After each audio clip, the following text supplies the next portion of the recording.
आप देख रहे हैं भारत की बात खबर। झांसी से अब सपा नहीं आने वाली, बोले जलशक्ति मंत्री स्वतंत्र देव सिंह।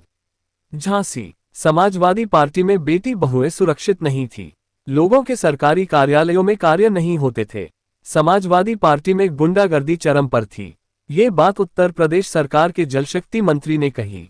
रविवार को उत्तर प्रदेश सरकार के जलशक्ति मंत्री स्वतंत्र देव विकास कार्यों की समीक्षा करने और निजी कार्यक्रम में भाग लेने झांसी आए।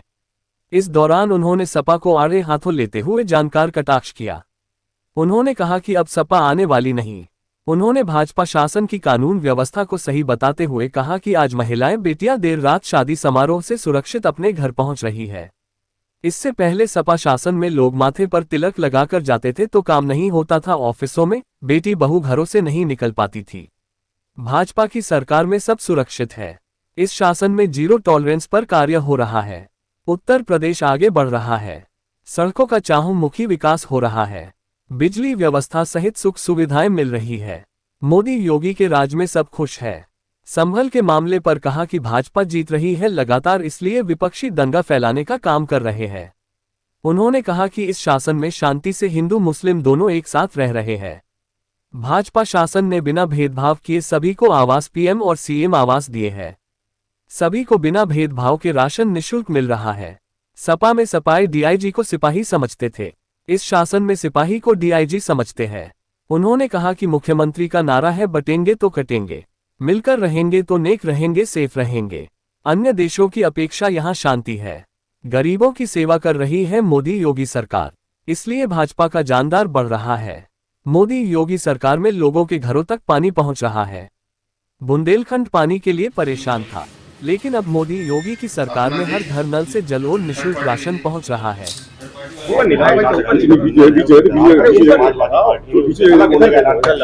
वो भी उस मुद्दे पे कि बाबरी मस्जिद को विध्वंस को साहसीकार उन्हीं के उद्धव ठाकरे के जो एजेंसी उन्होंने बताया था, उसके बाद उन्होंने अलग होने का ऐलान कर दिया। सपा को आपने देखा है, 17 के पहले सपा को आपने देखा है। इस राज्य के अंदर सपा शासन में कोई टीका लगाकर ऑफिस जाता था तो कोई काम नहीं होता था। बहुत से ऐसे सड़क थे, रोड थे, उस रोड पर लोग रात छोड़िए दिन में नहीं निकलते थे और उस सड़क पर कोई जमीन भी नहीं खरीदने जाता था।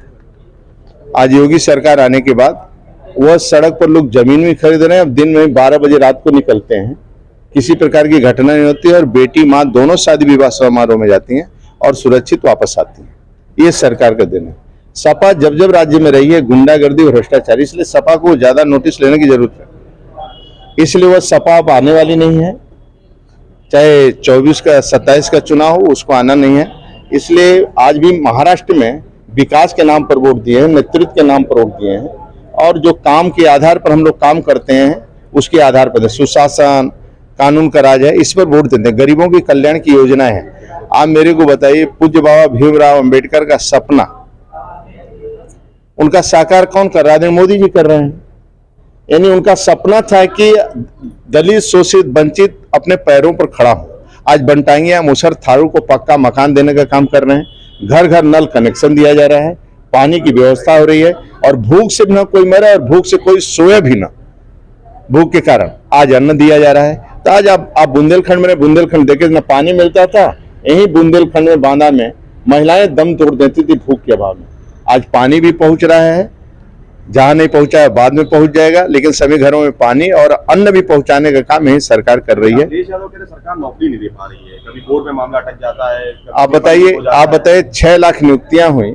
हमें ई रिक्शा चालक एक मिला लखनऊ स्टेशन पर, दौड़ते हुए आया, बोला कि भाई साहब आप थोड़ा सा मोदी जी को, योगी जी को बधाई दे देना, मोदी जी को बधाई दे देना, मेरी बेटी सिपाही की नौकरी पा गई। एक रिक्शा चालक में नौकरी पा रहा है, आपके 6 लाख के ऊपर नौकरियां मिले, करोड़ों लोगों को रोजगार मिला है। अब ऐसे लोग हैं 1 लाख, 2 लाख, 3 लाख बिना गारंटी का, 10 लाख, 1 करोड़, 10 करोड़ बिना गारंटी के लोन ले रहे हैं और आत्मनिर्भर हो रहे हैं और नौकरी भी दे रहे हैं, रोजगार भी दे रहे हैं। आप देखेंगे समूह की बहनें जो काम कर रही हैं, एक ब्लॉक में 28-28 करोड़, एक समूह को 1.25 लाख रुपए जा रहा है। सब बहनें आत्मनिर्भर बन रही है, अपने पैरों पर खड़ा हो रहा है। आज पूरी दुनिया उत्तर प्रदेश देख रहा है, लोगों को मांग कर रहा है, डॉक्टर भी, इंजीनियर भी, लेबर भी, हर प्रकार के लोगों की मांग हो रही है। तो आज उत्तर प्रदेश आगे बढ़ रहा है। खुशहाल रोडों का जाल है, हर सड़कों है।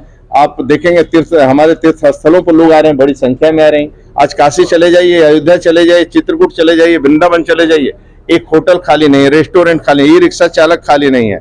लोग शाम को न बत्ती खाली है, बत्ती नहीं मिल रहा है, तेल नहीं मिला, घी दीपक जल रहे, इसलिए सब सुविधाएं मिल रहा है। और आज लोग खुशहाल हैं, माननीय मोदी जी, माननीय योगी जी के शासन में लोग खुशहाल हैं और हमारे पक्ष में लोग। संभल, बदायूं और आगरा के बाद अब जौनपुर के अटाला मस्जिद में दावा किया गया है कि वहां पे नीचे जो है कोई हिंदू मंदिर है। सपा इसको प्रायोजित, देखिए इस पर सरकार काम कर रही है। थोड़ा अब सपा लोकसभा में जीतने के कारण ये दंगा करवाना शुरू कर दिया। अच्छा, क्या मानना है योगी सरकार इतनी शांति से हिंदू मुसलमान उत्तर प्रदेश में रह रहा था। हम भेदभाव नहीं करते हैं। अब किसी मुस्लिम बस्ती में चले जाओ, 400 पक्का मकान होगा इनका वो वार्ड में। अब चले जाओ, प्रधानमंत्री आवास, मुख्यमंत्री आवास, 400 पक्के मकान उनके होंगे। आयुष्मान का कार्ड 5 लाख का होगा और 5 लाख का आयुष्मान कार्ड 1 साल के लिए नहीं है, 25 लाख का चेक है भाई इलाज करवाने के लिए। अब चले जाइए, वोट हमें मिले ना मिले, हर मोहल्ले में सभी का हम लोग सुविधा देते हैं, ना हम ना भेदभाव करते हैं ना कुछ करते हैं। उनके शासन में तो अत्याचार होता है। कहो कि सपा शासन में कोई मुसलमान यादव को भी पीट दे तो रिपोर्ट दर्ज नहीं होता है। सपा शासन में जब आता है तो डीआईजी को सिपाही समझते हैं और जब बीजेपी की सरकार आती है तो सपा वाले सिपाही को डीआईजी समझते हैं। ये स्थिति उत्पन्न होती है। योगी सरकार हिंदू आवाज उठा पा रहा है, क्या मानना है? इस तरह की याचिकाएं दाखिल हो रही हैं सर्वे में। हमारी शांति है, हिंदू मुसलमान दोनों एक साथ रह रहे हैं और मिलकर काम कर रहे हैं। और कुल मिलाकर माननीय योगी जी जो नारा दिया है, बटेंगे तो कटेंगे, मिलकर रहेंगे तो नेक रहेंगे और सेफ रहेंगे, आज उसी का देन है। सब लोग देख रहे हैं, हर जगह दूसरे देशों की स्थिति देखिए, इसलिए यहाँ पर शांति है। धर्मेंद्र यादव ने प्रायोजित बताया है। वह क्या बोलते हैं, क्या उनके बारे में सोचना। मैं गरीबों की सेवा करने के लिए सरकार बना। भारतीय जनता पार्टी राजनीति व्यापार नहीं है, मिशन है। एक पंक्ति के अंतिम व्यक्ति को मान मिले, सम्मान मिले, भरपेट भोजन मिले, रहने को छत मिले, खेत तक पानी पहुंचे, गले तक पानी पहुंचे, इसलिए हम लोग काम करते हैं। हम आते हैं तो सड़कों का जाल फैलाते हैं, गरीबों का सम्मान करते हैं, उनको पक्का मकान देते हैं, वो आत्मनिर्भर बन सके, इसलिए काम करते हैं।